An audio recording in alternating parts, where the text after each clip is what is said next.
Welcome back, everyone. We have a very special episode for you today. It happens to be on a Wednesday. Also, my voice is still raspy from trials. But we know how much you love that. But I love a raspy voice. You're thrilled about it. I'm thrilled about this. But we just got back from trials yesterday. Yeah. Couldn't get enough of each other. And so we back. We back.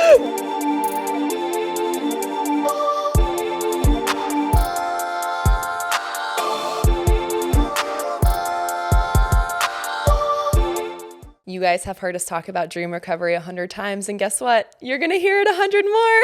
We cannot get enough of all the amazing things that dream recovery has to offer. As you guys know, Katie and I have so much travel coming up this summer, and I feel like one of the things we haven't touched on is how important it is to maintain the best sleep you can when you travel, and dream recovery has everything you need in order to do that. I have started taking both my sleep mask and my mouth strips on the plane with me. I don't care if people look at me and think I'm crazy. I will use both of those things. I will get naps on the plane. I will sleep on them if they're an overnight flight, and then using them in the hotel is a total game changer. So make sure you're taking care of your sleep, not just at home, but also on the road, and doing it with everything from Dream Recovery. You guys can use code Unfiltered to get 30% off your order and 50% off your first month subscription of Dream Tape. Sweet dreams. Element is a zero-sugar electrolyte drink mix that helps restore hydration. We are in the summer months, people. We are sweating way more than we realize. Whether you're outside walking the dogs, playing with the kids, grabbing a workout, or hitting the sauna, it is impossible to keep up with by just drinking water. I know when I start to get a light headache or feel a little brain fog, it is my signal to grab an Element packet or grab the new sparkling Element out of the can and make sure that I'm staying hydrated.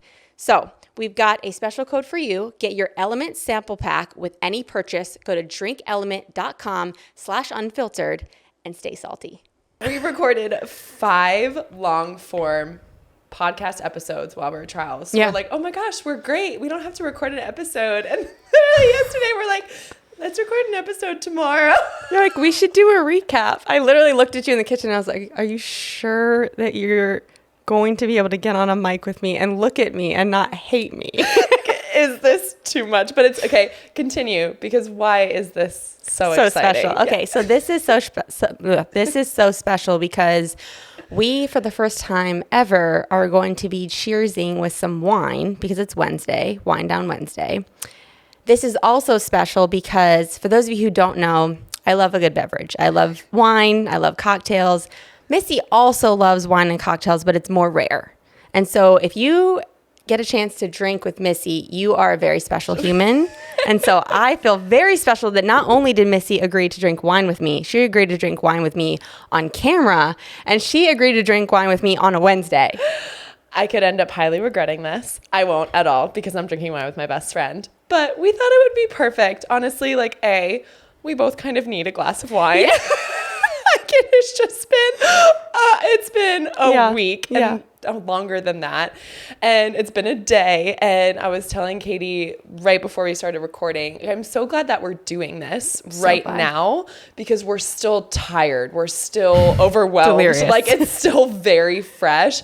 And so I feel like it's just going to help us be even more authentic and vulnerable about what the trials experience was for us and the things that we experience. But I'm so excited. Would you do the honors? I will definitely do the honors. And pour us our glass of wine. So yes, white couch is very scary. So this is also the wine that you gifted me for the sauna party that we had last week. Oh my gosh, so perfect. And for future reference too, for any other Wine Down Wednesdays, we didn't have time this time, but we did decide we will be drinking Guderian wines, which is Natalie Coughlin's amazing wine label. So we didn't have time, I said, but in future, we have had it before. It's delicious. Phenomenal. So we will be exclusively Guderian. Only Guderian. Yes. So I'll just cover up the label of this one. So, all right. So obviously I was going to pick purple. It is really nervous. And doing wine for white. I know. Thank you. And you tell me when? I mean, when? Okay. I love you so much. All right. Cheers. Cheers to you. Oh my gosh. Okay. So good. I'm just All right. ready. We're settled. Let's get into We're it. comfy. We're in sweats. Yeah. Oh my gosh. Where do you want to start? I want to start, I think, with like a behind the scenes of our experience, because I think we provided a lot of content throughout trials, which was so fun, but of like what trials was, you know, the pool, what was happening with the athletes, kind of the back and forth. So I think it'd be fun to share people, you know, this is like kind of what was happening when we weren't at the pool, what was going on. So we all drove from Nashville because it's only a 4-hour drive. So that was super easy. I knew that I could not go 10 days without seeing my daughter. So we decided to bring Caitlin with us. My husband Hayes came up the first weekend, so we all drove there together as a family. He had to come back because apparently the world was still turning and like he has a job, so he needed to work Monday through Friday. And then he came back up for the second weekend, actually with my mother-in-law, which was super special. And then during the week, your mother-in-law, it was a rotating door. It was a rotating door. Your mother-in-law came and helped with Caitlin Monday through Thursday, which was so sweet of her. She is the most incredible human being, and we were so thankful for her help. And she got to go to the pool with you one night, especially if it was the women's 400 IM final. So I'm so happy you guys got to have that together. And then our best friend Aubrey came for that kind of in-between time and stayed through the weekend. And same thing, her help was amazing, but ultimately just getting to like share that experience was really incredible. So there was a lot going on back home. We rented an Airbnb, so all of us were living together.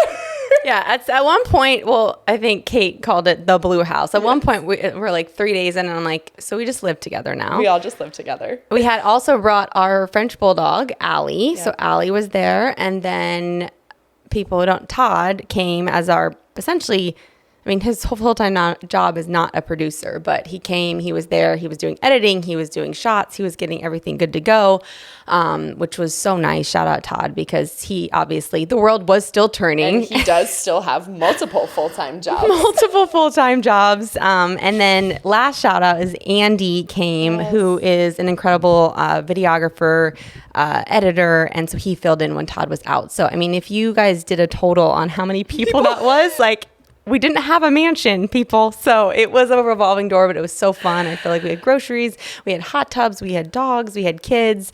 But I feel like the Blue House was kind of like an oasis away from the pool, which was 9-minute drive to the pool. It was perfect. You found the Airbnb. It literally was perfect. So nervous. It was so close to everything. I know that's always so nerve-wracking, but it was wonderful. I think for me, it was a little bit of an adjustment, and honestly, it has been coming home. Yeah. I'm still navigating the transition from professional mode to mom mode. Mm-hmm.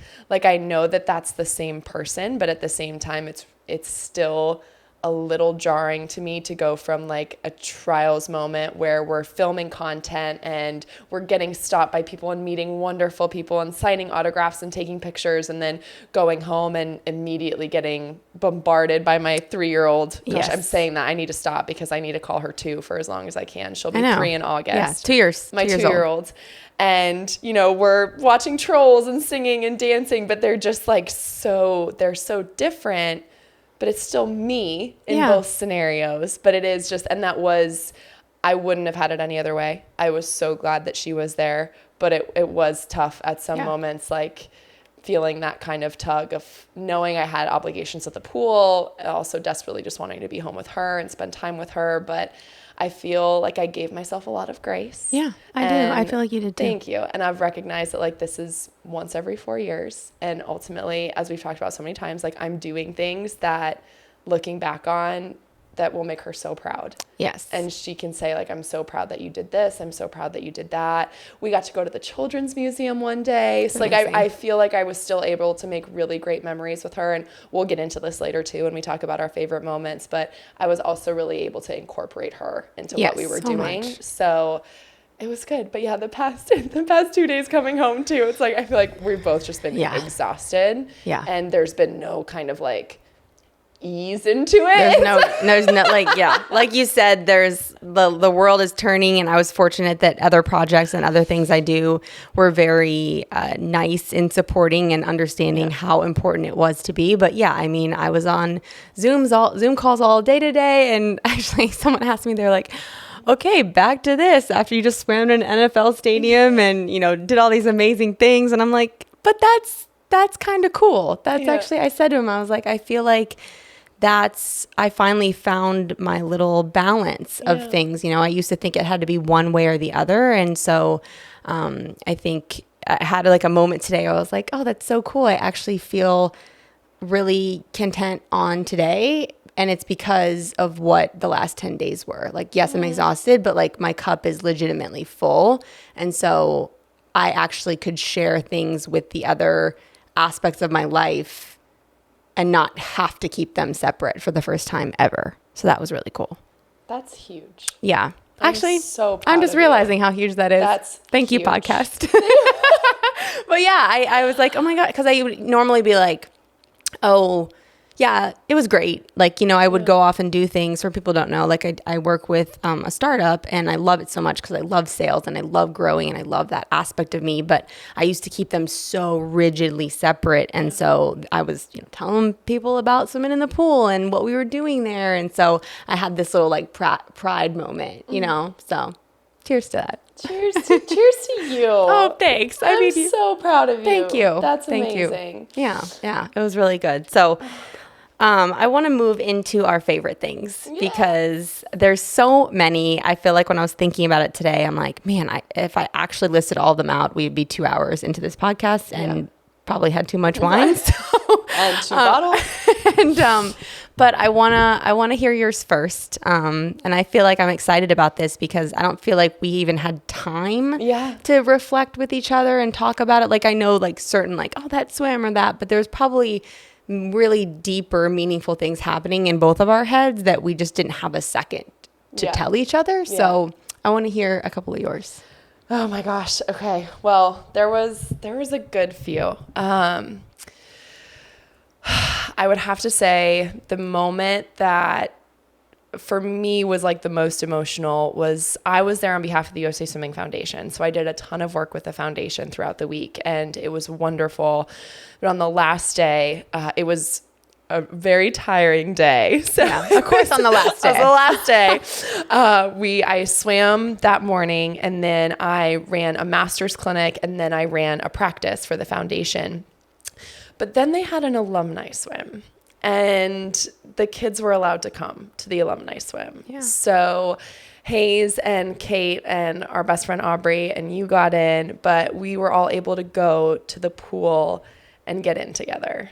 And Kate just had like the time of her life. She was so happy. She was so happy. We were in our matching sporty swimsuits from Gretchen and Alex's collection. Like it couldn't have been more picture perfect or adorable. But it was just like, kind of looking around and thinking, she doesn't really know what's going on, right? Like she's just in a pool. She's so happy to be here. But to be able to like share that with her and just kind of take a step back and be like, there's not a lot of 2-year-olds that get this. Yeah. And it's because of how I've stayed involved with the sport and the work that I've put back into it. And, that I've now been able to provide this kind of an opportunity for her and for Hayes and for my family. And so I think that was just so special because I did an Instagram post about it when we got home of like, it hasn't always been easy staying involved in the sport, especially when you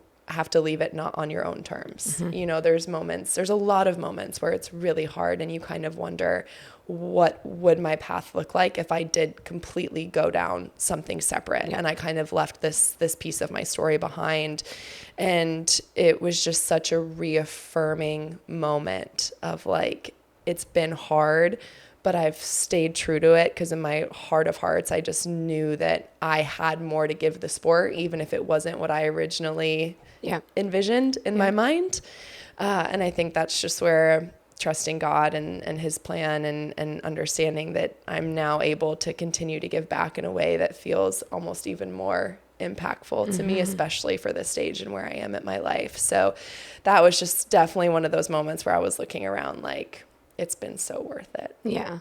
Oh, I could tell. I knew that day was just like watching Kate and watching you in the water and like, It's like if you were to play out a movie of your life, it would just be like such a scene where we talk about this, right? Like everything makes sense when things make sense. And there's tons of times in life where things do not make sense. Yes. And you're like, why me? What's going on? But like, that was like a little, I wanted to like, I mean, another pictures, but like a little Polaroid of like click core memory, you know? Absolutely. And I think that's such a good point you brought up, because as soon as you said that, it just took me back to right after Rio and like all like processing all of that as I was going through it, when I was like really in the thick of it.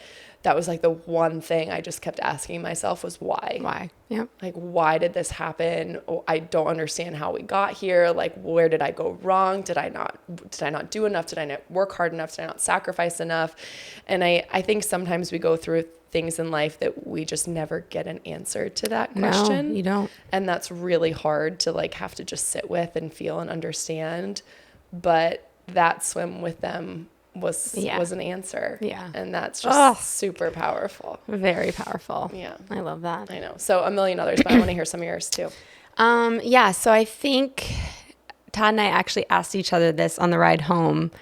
And I think one for me was super unexpected. So night one, we went on deck and we were going to be interviewed, but we kind of like snuck on there a little bit early and got to hang out and, you know, see the pre-session song come on, and Todd was there and so many of close friends were there. And then, you know, people wanted my autograph and we're not skipping okay, over. we won't. I don't think that's my favorite part, but yes, we will get there. But like, sip your wine. I just had this moment. I got super emotional standing there for the national anthem, because I was like looking around and I'm like, oh my gosh, like this is the first time I feel like I used to feel, you know, like I feel like, and it sounds so weird, but like Katie Hoff, like where I felt respected, I felt loved. And I went back in 2021 trials, and I was super disconnected from the sport. I wasn't connected with USA Swimming, so it was nobody's fault. It just was very disconnected. I didn't have the same open arms welcome feeling, and like I said, like that was on me too. And so to see the differences of 2021, to be on, I mean, literally Todd took this video and I walked out. You looked at me weird. You're like, what just happened? I walked out from outside in the hallway after we were on deck, and he was editing this video that I posted, and he had tears rolling down his face.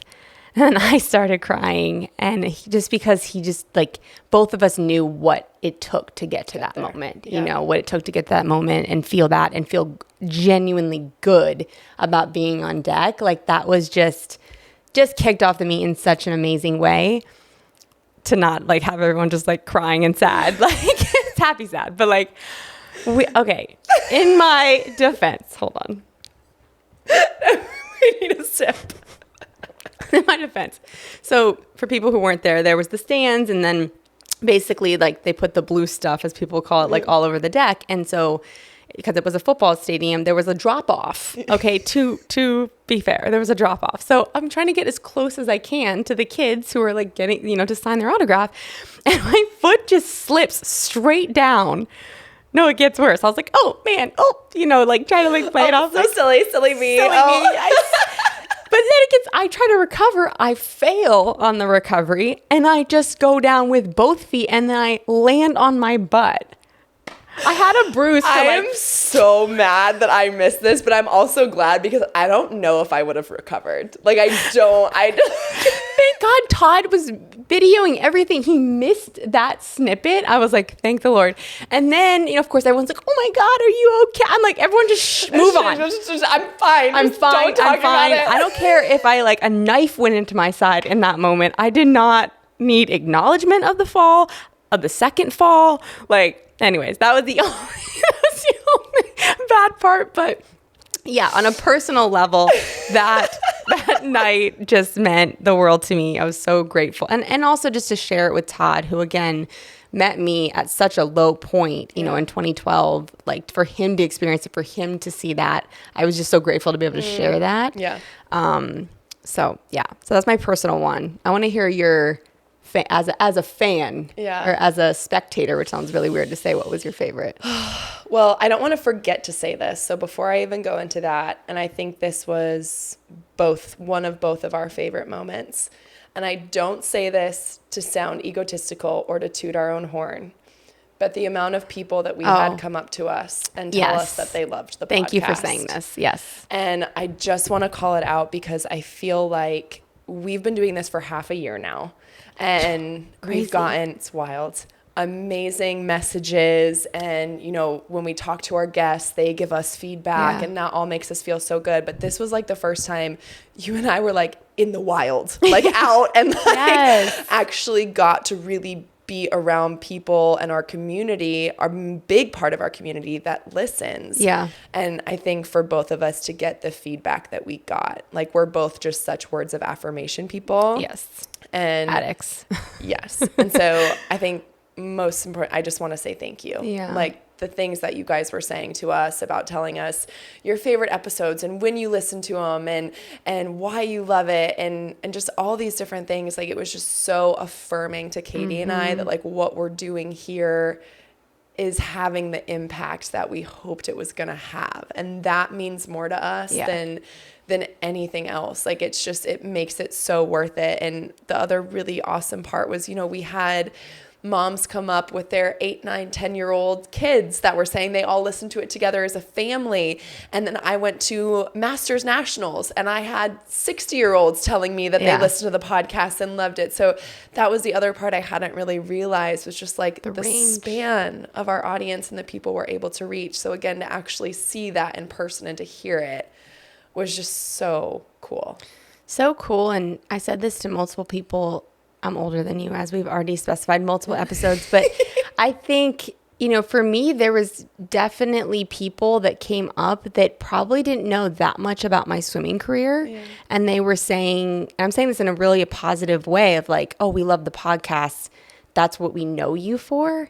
And like that was very freeing to be like, oh my gosh, like, cool, like I've done what I've done in the sport, but like, and obviously we have this podcast because of what we've done in the sport, but you know me for this next chapter. And like, I think I remember talking to Shawn Johnson about that. She was, if people don't know, she's like a legendary gymnast, but some people walk up to her now and say like, oh my gosh, like you're that incredible YouTuber. Wow. Which is wild, right? Yes. Because she's, you know, insane. But like, I think it was just really cool. Like we're clearly doing something special that people can recognize us for both. And that's awesome. Like, that's awesome. It's so special. I'm so glad you feel that way too. Yeah, because I do. that's also how I feel. Yeah. And so I think we loved that. My favorite moment as a fan, I mean, such a generic answer, but my mic's being a little, it just keeps falling. Oh, it's okay. Can you tighten it? Maybe, potentially. Oh yeah, that might help. Perfect. Okay, my favorite moment as a fan, so cliche, but they were my 2 favorite moments, were the 2 world records. Yeah. I mean, Gretchen and Reagan, like, it never gets old. Ever. Watching a world record. Never. It just doesn't. And especially with 2 women that you just like couldn't love more, couldn't appreciate more. We've had them both on the podcast, so we know their stories. We know what they've been through. Like, just to see them have that kind of success, and it goes so much deeper than that. Like Reagan, just in general, like just as we talked about when she was on here, you know, going from that place of touching the wall and it being, you know, this kind of look of relief to she touched the wall and turned around, and I swear the look in her eyes was like, yeah, I knew I could do that. I mean, she said in my favorite, she's like, F yeah. And I was like, that's the kind of energy we want. Like, it was just like, yeah, like she's put in the training. She's done the work mentally and physically. So she turned around, looked up at the clock and was like, yeah. And then same with Gretchen, you know, like after not making the team in Tokyo and then coming back, and obviously after her season with Virginia and how she's been swimming, I think everyone knew that, you know, she had the potential to do amazing things, but then to actually go out there and do them is just so inspirational. Bottom line, just so inspirational to watch them do what they do and the way they handle it and everything in between. Yeah.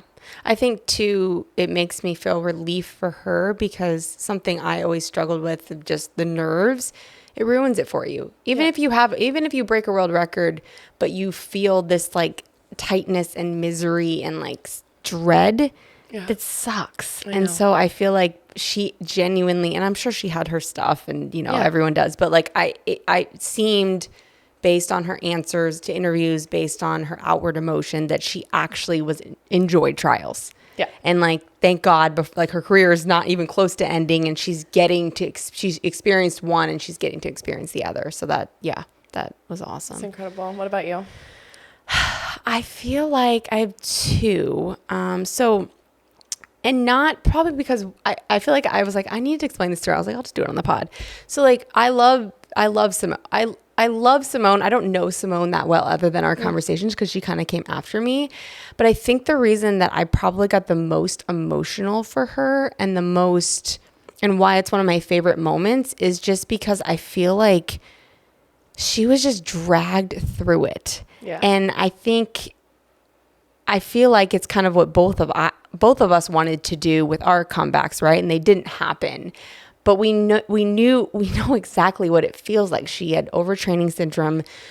People didn't believe her. People doubted her. And she just kind of stayed in it. And I think you and I stayed in it. And it just, unfortunately, your shoulder, my blood clot, it didn't happen. And so to watch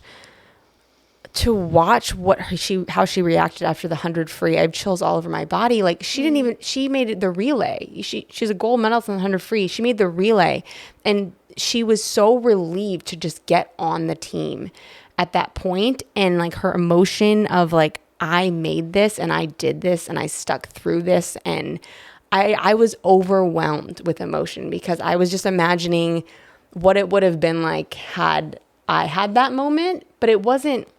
I'm not saying that because like, oh, I wish I could have had that moment. I just for the first time was able to kind of remove myself and go, wow, she did that. Yeah. She got through that. And then even more so, like, I feel like I'm like, it's a freaking win. She's on the team. Like, I know she probably wanted to do it individually since that was her past.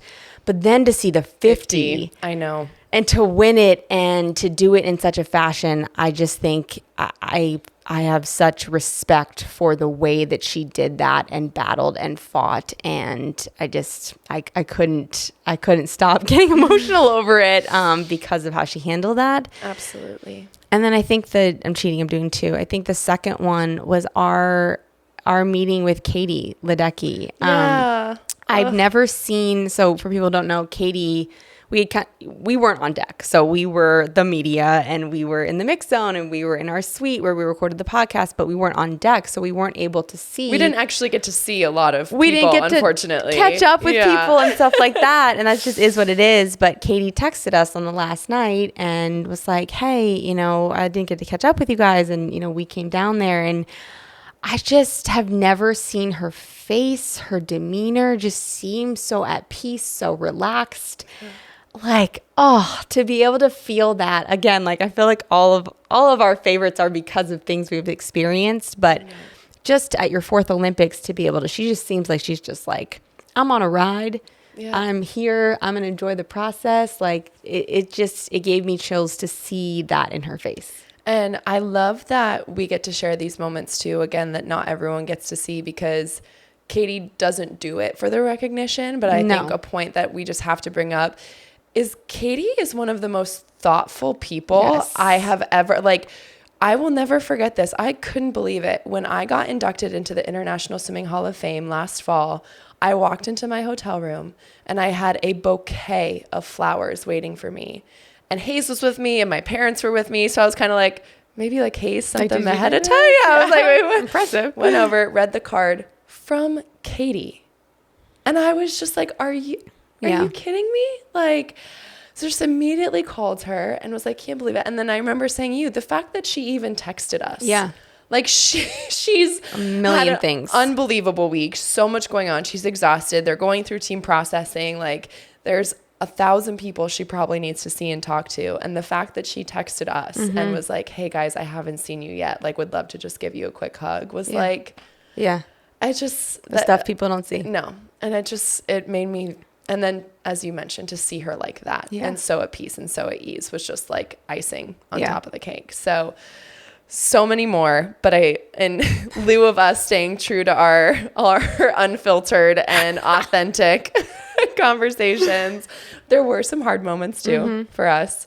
So I know we wanted to talk about maybe some of the sadder moments that we experienced and kind of how we're processing and working through those, if you want to start. We are so excited to announce our partnership with Endless Pools. You guys, have you ever wanted to enjoy your own personal lap pool at home? Well, guess what? With Endless Pools, you can.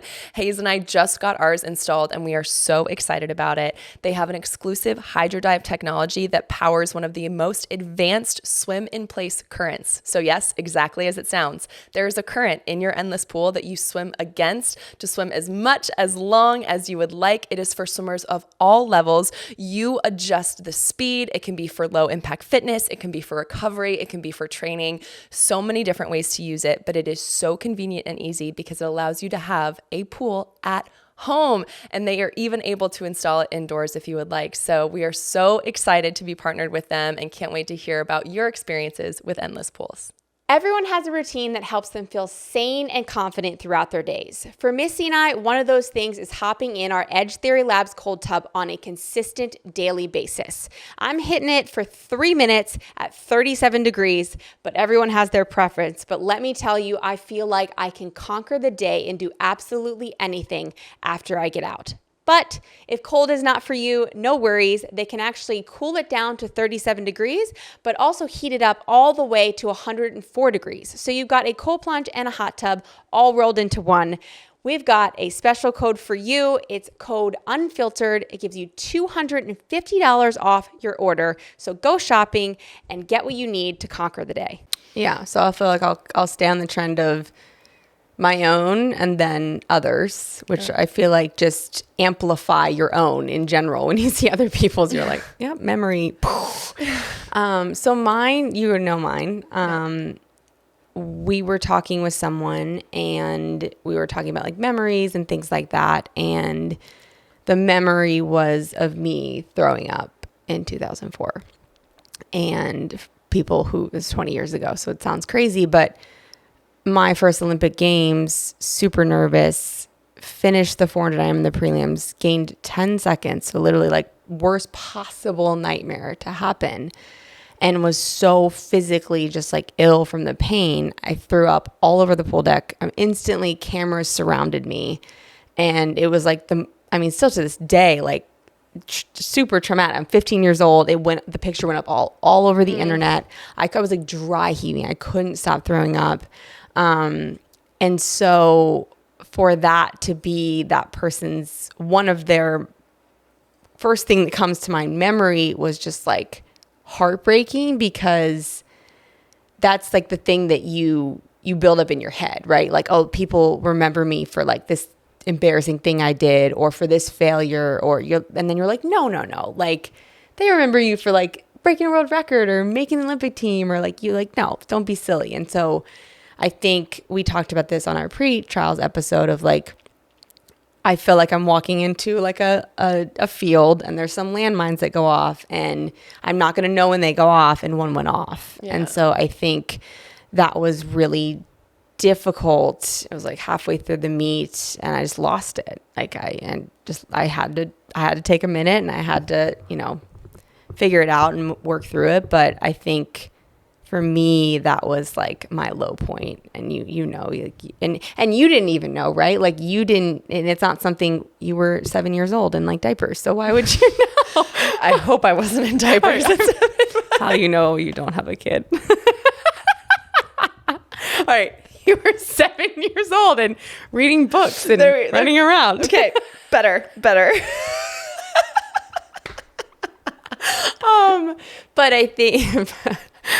I think that that was really, really tough. And, everyone was there. You were there. Everyone was, so that made it amazing. But that was like a behind the scenes tough moment. And, thank God for eyeliner and mascara. I cried my eyes out and got back to it. But I think that was, on a personal note, just tough. And we knew it was going to happen, right? Yeah. It probably was going to happen in the Olympic Games, and it's stuff you can't be prepared for. But I think the takeaway for me was like, all right, that's fine. It happened. You know, I've been working with a therapist and he's like, stop judging your emotion over things. Yeah. Like, stop judging it. Like, this triggered you.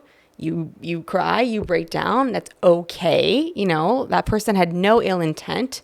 It's just some stuff, sometimes it's going to trigger you. So just roll with it. I want to thank you for sharing that and just like emphasize for everyone listening, like that having been there and seeing how that impacted you, that's like a serious vulnerability for you to share. Yeah. Like that was a very hard moment for you during the meet. Really bad. Really bad. So I did not go to final. I honestly, like, I did not even think that was going to be brought up during this conversation because of how intense that was for you.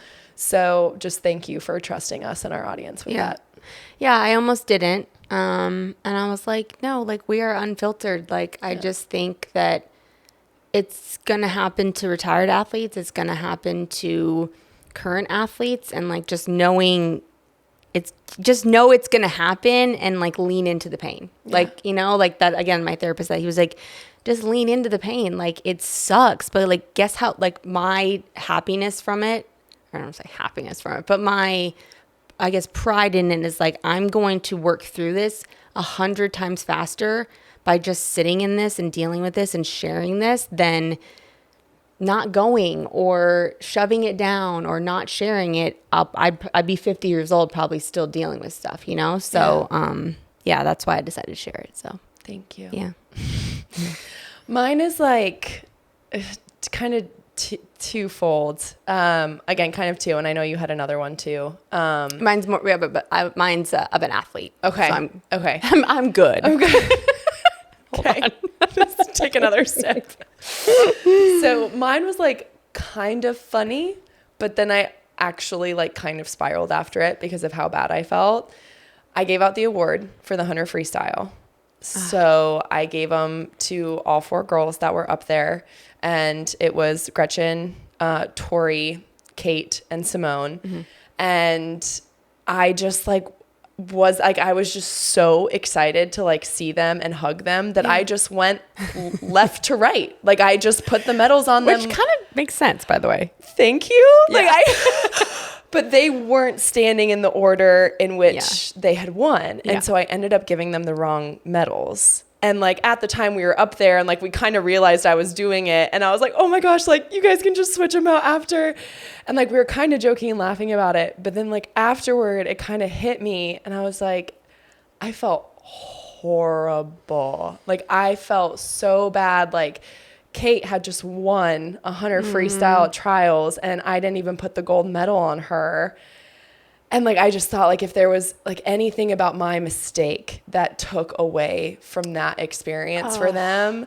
And then it just kind of triggered me in that I don't know how to make mistakes because I'm such a perfectionist and I'm so hard on myself that when I do make a mistake, I like cannot let it go. And I just like berate myself for it. And so I just like, it kind of started off as like, oh my gosh, I can't believe I did that. And then the more I sat with it, the more I was like, no, oh my gosh, I can't believe I did that. Like I completely like ruined this opportunity for them, like their experience, like, and just like went down the spiral. Yeah. And like with a little bit of time, like I've been doing the work over the years. So like I have the tools to come back and be like, I made a mistake. There was no ill intention there whatsoever. No. Like it was just truly in the moment. I always try and rectify. So I reached out to all the girls and was like, I am so sorry. Like, I know we were laughing about it, but like, I genuinely feel awful about this.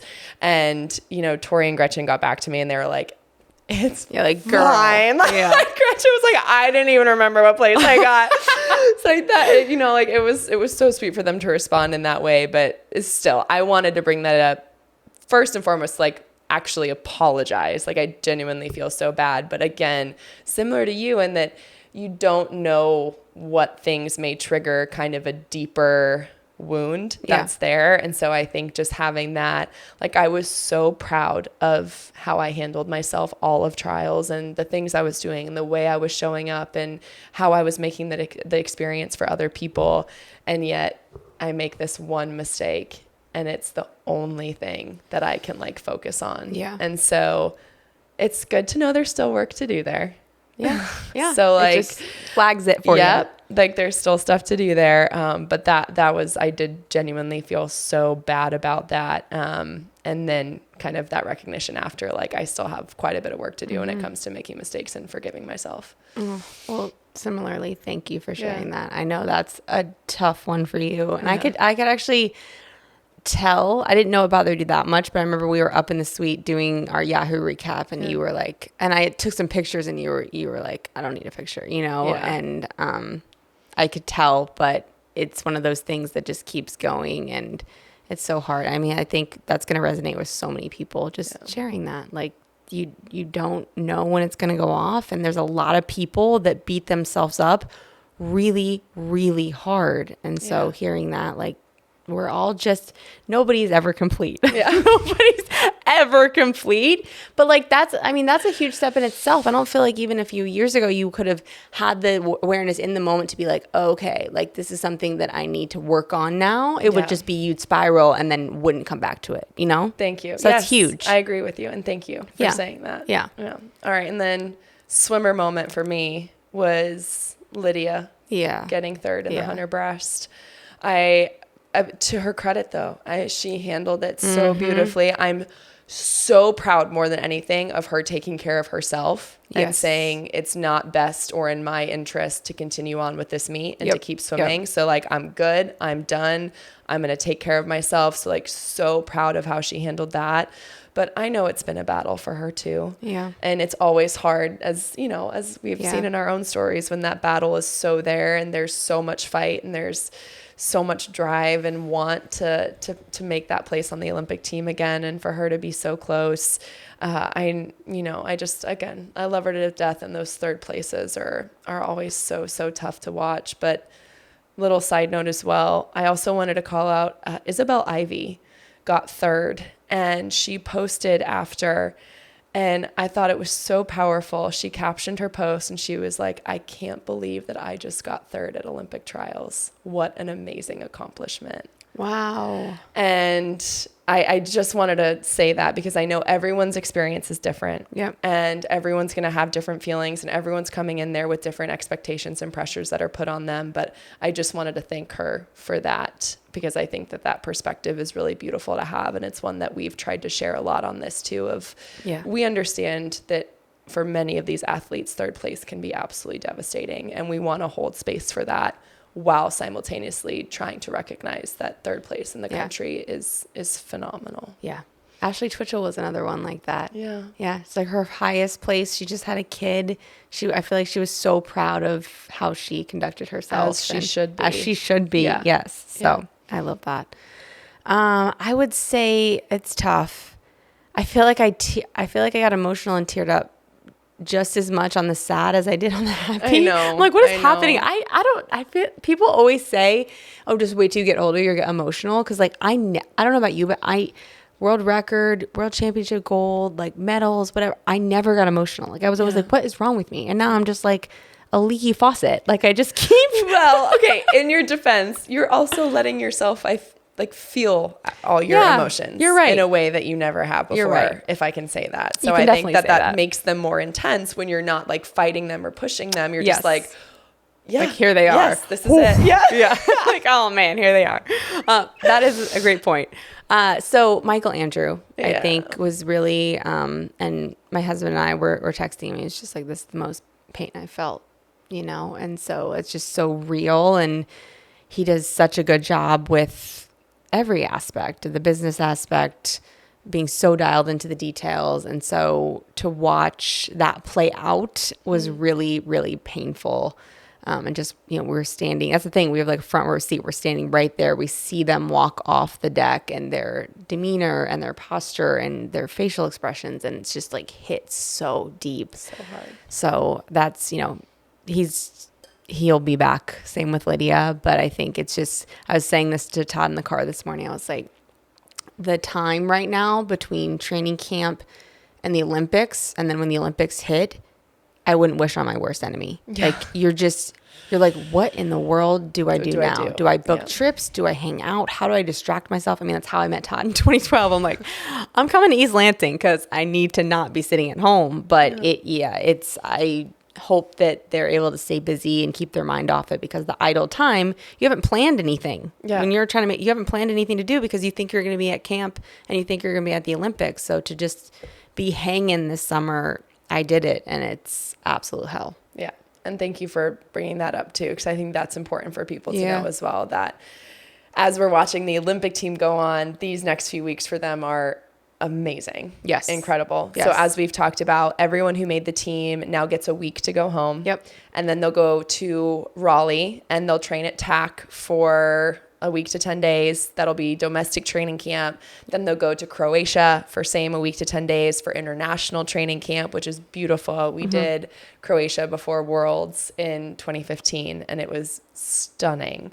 And then they'll go to the village. Yeah. So it's a magical time. I think it's the most common answer when we talk to fellow alum about what they miss the most. It's almost always training camp. Always. Because it's just like the best time. Like you're coming together as a team, you're getting to know everyone really well. You'll come back up with practices for a little bit, but then everyone will start to go back down on taper again. You're in these beautiful places. You're preparing for such an exciting meet. And it's just like, you're just giddy. You're just giddy the whole time. So it is a very stark contrast between the two. Yes. But that is some fun stuff to look out for if you guys are following all the athletes that made it. They're going to be posting some fun things and just really enjoying the next several weeks. I'm jealous already. I know. Like social, like in 08 and 04, there's no social media. Like Now I couldn't we see it all. Now it's like, oh, that looks so fun. I mean, they all got the helmets, the racing helmets and stuff in the Colts locker room. I was like, what the hell? I know.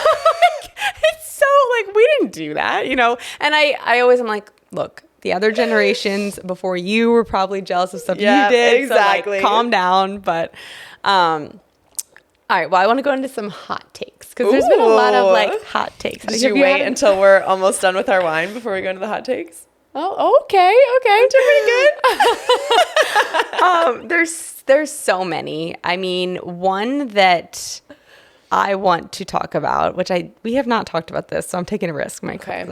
Is the cowbell situation. I actually don't know if you and I agree or disagree on this. It'll be interesting. I think we disagree on it. Do we? I think we do. Okay. We'll find out. Okay. So basically, for those who don't know, last year at World Championships, the Americans had a very aggressive cowbell in the stands. I think it's been there for a while. Like cowbell? I think we were doing the cowbell in Rio. Oh, so it's just like apparently just annoyed the Australians. So basically, in the team area, in the stands, we were shaking this cowbell when the Americans crushed it. Yeah. And there was an interview by Kate Campbell, who, by the way, is a legend herself, 8-time Olympic medalist, and was interviewed about it. Who swims for Australia. And last year at World Championships, we won the overall medal count. The Aussies won the gold medal count. So there was a lot of controversy over who did what, who's better, who's not. And she was interviewed and essentially was just saying how annoying we were with the cowbell. That was a year ago. Yeah. Now it is being resurfaced, and Michael Phelps has commented on it, and there's all these videos of people in the stands at trials shaking a cowbell, and there's varying opinions across the national team with alumni on how we feel about this being like very much at the forefront of the coverage with NBC. Yeah. What is your take? Or do I have to go? You want me to go first? No, I'll go first.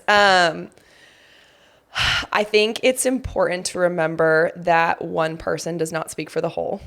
Yes. And that's where I'm just getting a little bit frustrated, is like, I think that the media is viewing this as a massive storyline, is USA versus Australia. And that is simply the reason why it is getting pushed as much as it is. And I just don't want our audience, people watching, fans of the sport, to dislike or we don't disagree on this necessarily. Okay. Yeah. I just like, I don't want anything to be held against the Australian team, because this was one person. It was her opinion, which we are all entitled to our own opinions. I don't believe that Kate Campbell made this team. So she won't even be in Paris this summer. And yet this is like the focus of everything. And yet the person who made these comments isn't even going to be on the Australian team. Yeah. She had, again, no ill will there. She phenomenal. I hope she keeps competing. But we've had so many athletes on that have talked about how close they are with other Australian swimmers. And like, we have really good relationships with them. So I think the main point I'm trying to get across is, yes, it's okay to have rivalries. Yes, it's okay to be competitive. Yes, it's okay to want to beat someone and get your hand on the wall first.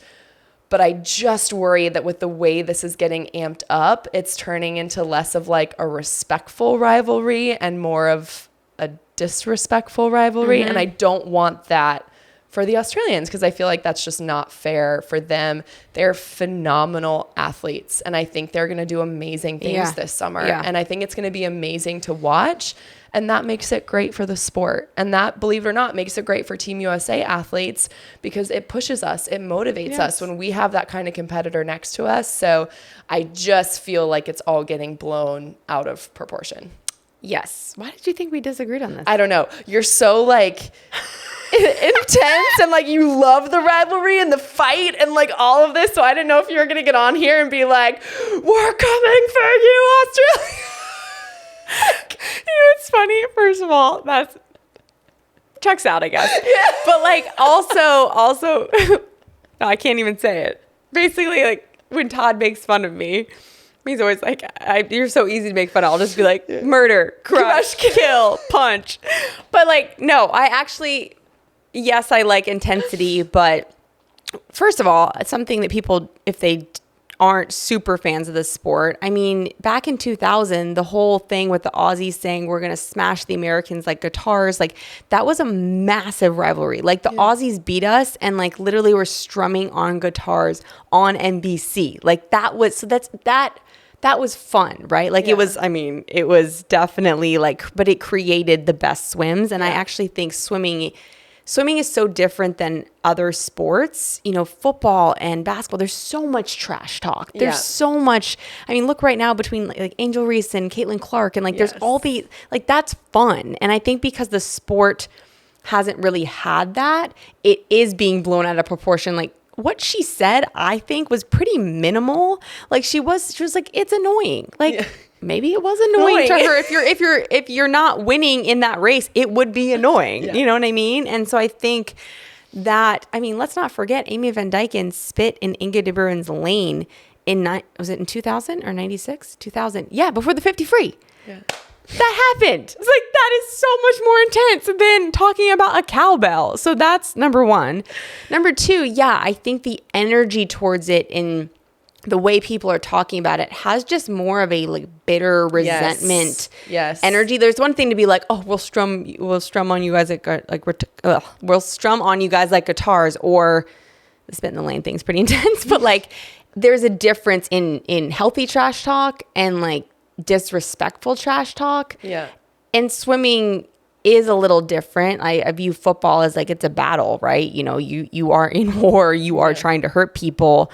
But I recently feel like there's been a shift in the way it's being spoken about because it's made this resurgence, and it isn't representative of how the current swimmers feel and how the rest of the Australian team feels. You know, Kaylee McEwen even said, she's like, no, like I love Reagan. I love, you know, like that's not that feeling. And so I know how the media operates, and I feel like it's going to be the number one stretched across storyline, and that's going to ruin the storylines that matter. The athletes, the stories of the actual people competing. So that is my opinion. I have not said any names in all of this. I just think that we should take a second and like zoom out and realize like it's just getting like very intense into this one specific story, and I'm like, oh my gosh. Well, at least I love that we have this space where we can, Yes. for our own sakes, Yes. like be able to get that out. Voice it. I feel better. Yes. And just know that for anyone listening to this, will hopefully get a little bit of a different perspective than what's being shared. Yes. And we agree. Are you happy? I'm so happy. Yeah, that's great. Oh my God. All right. What other hot takes do you have? Hot take number 2 is the during Olympic trials, the outfitting. So the opening ceremonies and closing ceremonies, outfits, and your thoughts. Okay. Closing ceremonies, I think I like. Yeah, it's Ricky Bobby. I think they're pretty legit. Yeah, they're sick. I'm like, I don't like that you can purchase them. That was going to be my next thing. Yeah. Yes. Okay. Closing, I like. I think those are pretty sick. Opening, I'm a little. They're fine. I just like. But do you want to be fine? I know. Well, and they're just so different too, like from opening to closing. But I think that is actually what you said. My biggest issue is I don't love that absolutely anyone can purchase the opening and closing ceremony outfits. I feel like those should be really just for the athletes themselves. So that's my only strong opinion when it comes to those. What are your thoughts? I'm never like a blazer girl. I mean, I'm a blazer if it's like red or pink. Or, I was going to say, also don't tell me that you have the cutest little 2-piece like blazer and short set that you wore for a keynote that you did. All right, you're right. Yeah. Oh, but that, like I said, though, there's like a little pink top under it, and I have shorts, and like, it's a little crop. Like, it's different. What is it like? It's a little crop. Like, it's so cute.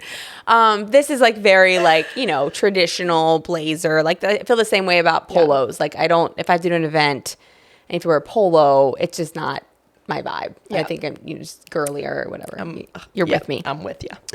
But I do feel like the denim is very like American. Yes. Like denim jeans is just like very us. So I feel like that's cute. But I don't love it. But I mean, I feel like most swimmers, we've talked about this before, like aren't going to go anyways because you're swimming the next day. Like you've never been to an opening ceremonies, right? Never. Yeah. No, because normally they don't, I mean, unless you're swimming, I think it's like day 5 or after. Yeah. They really don't want you walking in opening ceremonies as a swimmer because you're competing the first 8 days of the meet. So if you're swimming the next day, opening and closing ceremonies are actually very physically taxing because it's a ton of walking. It's a ton of standing around.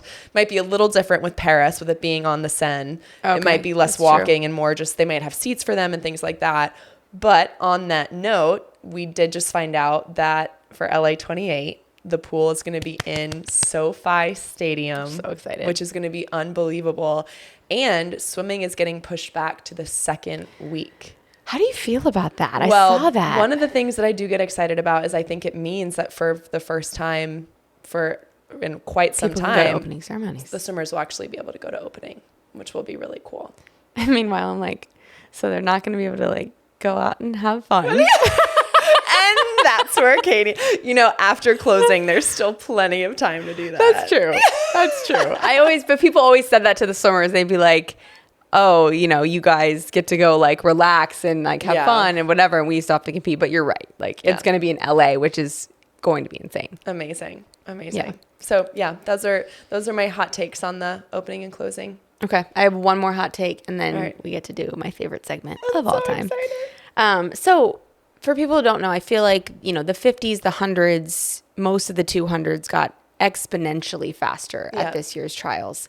But if you look at the majority, right, there's some exceptions. The majority of 400, 800, 1500, there were times that didn't get faster. Yeah. From lots of years ago. Like I think the crazy stat I heard is Coach Troy told me that in 1996, so 28 years ago, it took a 4:48 to make it back to the finals. And this time, 28 years later, it took a 4:45, which is crazy when you think about that. Wow. And so that's for women's 400 IM. Women's 400 IM. So and this is no knock on any athletes. I think my thought on this is just that there's less of I feel like you need volume, right? You need more athletes. Like I feel like there's so many athletes that have adopted this sprint style training. So many coaches Quality that over have quantity. Quality over quantity, which I support in all of its glory, because I think it is keeping athletes in the sport longer. I think it's keeping athletes excited and motivated. Like who wants to do 10 400 IMs? Like just so boring. But there's been buzz around the deck of, and I don't know the answer to this, but there's been buzz around the deck of, do we feel like our 400s up aren't getting as exponentially faster as the shorter events because there isn't a volume of swimmers training in that way? And I don't. Interesting. Yeah, I don't know the answer to that, but the stats are there. You have Katie and you have Katie Grimes and you have some of the guys that are going faster, but it's not as much of depth as there used to be. Based on even that stat from the 400 IM, the 445, the 448. So I'm not a coach. I don't know all of those things, but it's just interesting to call out, around the deck. That is so interesting. And I don't have an answer to it either. It's a really interesting point that you bring up.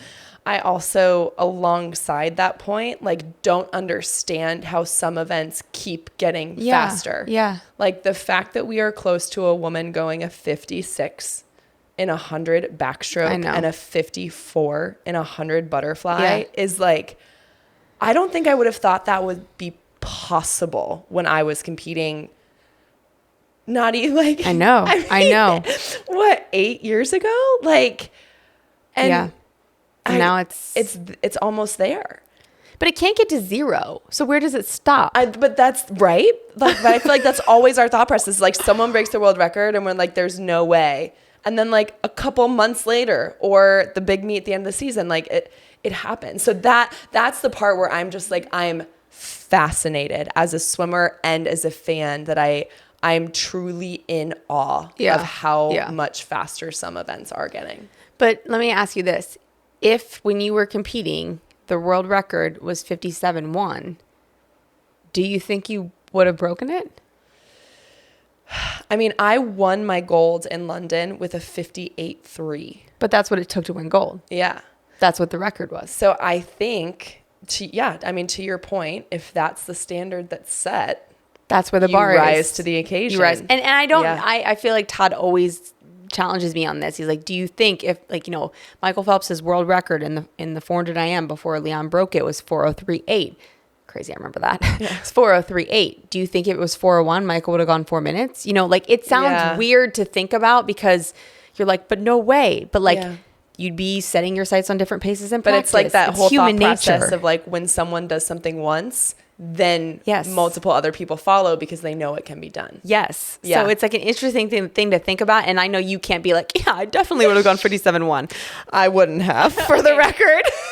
You can't say that. I similarly couldn't be oh yeah, I would have definitely gone 4:24 in the 400 IM.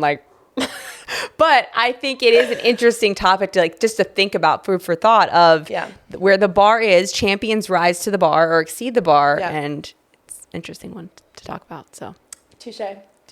Okay. I want to explain this to you before we get into it. You can do mine first, but okay. First I just wanted to thank you. If you guys were following along with us for trials, we did a series that Katie came up with in an entirety. It's called On Deck Vibe Check. And I loved it. I thought it was so fun. And just so you guys understand too, when we got these athletes, we didn't want to spend our time with them asking them the same questions that every other media outlet was asking them. We didn't want to ask them, how are you feeling? What do you think about that time? Are you excited? We wanted to give them a break, honestly, and just throw them totally random questions that were going to make them smile, that were going to make them laugh. We just wanted to take a minute of their time because we were just trying to be as respectful as possible. And so Katie came up with this idea in order to do that, which I just loved. So thank you for doing that. And that was just my little preface. Oh, well, thanks. I'll just add on to that. I struggled in the beginning because I was I know that they want to talk to us. I think they want to talk to us, right? And then I kind of just shout out to all the athletes that gave me on deck vibe check because I would kind of just side lean, post up way away from wherever the media scrum was. And then I would kind of just try to poke your head out hi, I'm here. Oh my God.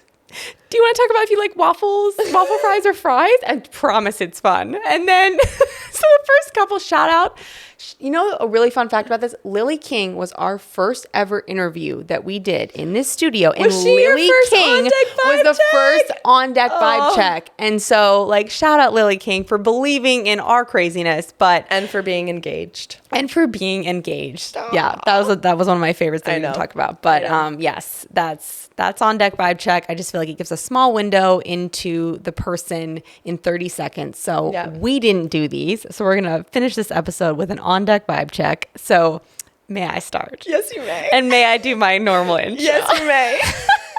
Okay. You said this so many times in the last so many times. All right. Missy Franklin, welcome to On Deck Vibe Check, where I give you two things and you tell me which one you're vibing with most. Are you ready? Yes, I am. Okay. Country or hip hop? Country. Driver or passenger? Passenger. Crocs or Birkenstocks? Birkenstocks. Goggles leak or suit rip? Suit rip. Hot tub or cold plunge? Cold plunge. Chick-fil-A or Chipotle? Chick-fil-A. Power tower or chords?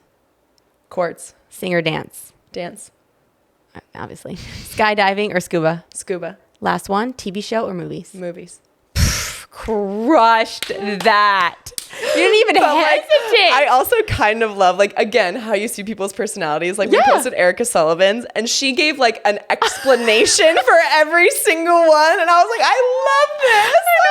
Or Zach Harding, who just, like, didn't. I was like, iced coffee or hot coffee? Tea. Cool. Amazing. Oh, I'm nervous. Okay.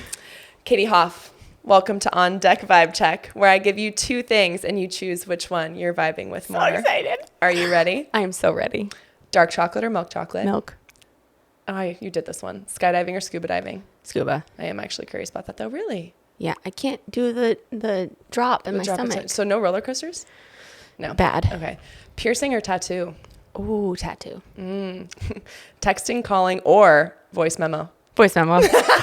I knew that. Weights or cardio? Cardio.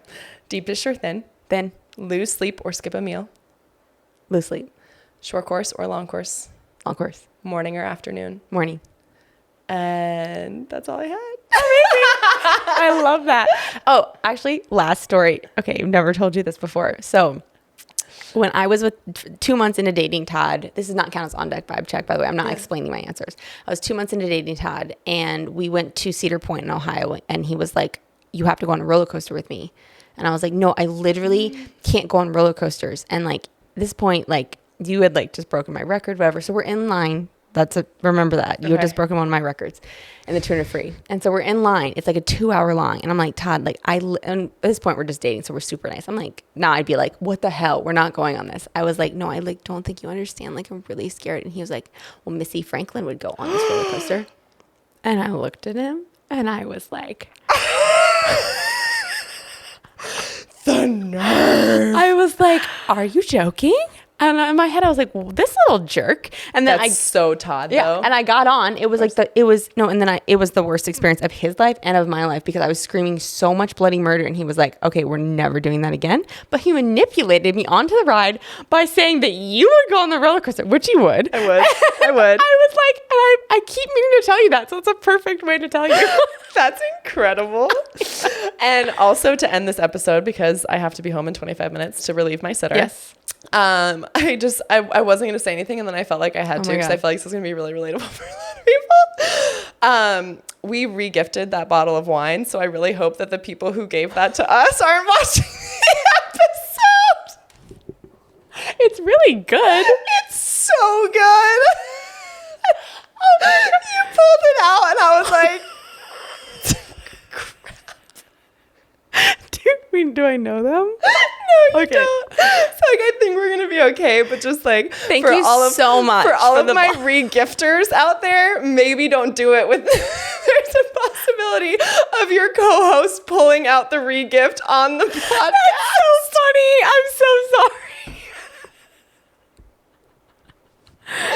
All right, we're still recovering. Thank you guys so Thank you. much. We have so much more to come. Katie and I are so excited about Paris, and we have a few weeks now. We both have multiple trips in between now and then. So like things do not slow down for us. But if trials was any kind of an indication, Paris is going to be absolutely amazing. We can't wait to take you guys along on that journey as well. But thank you for following. Yes. Thank you for all of your incredible messages throughout the past 10 days. Thank you for coming up to us, everything that you said. And Katie and I are going to do everything in our power to keep this podcast exactly what it is and to just keep moving forward and having on phenomenal guests and having conversations that are relatable and authentic and vulnerable and that are continuing to have an impact on all of you. So we love you, Unfiltered fam, so much. And thank you for believing in us, like believing in us from the start. Amen. It means so much. All right. And we'll see you next Wednesday.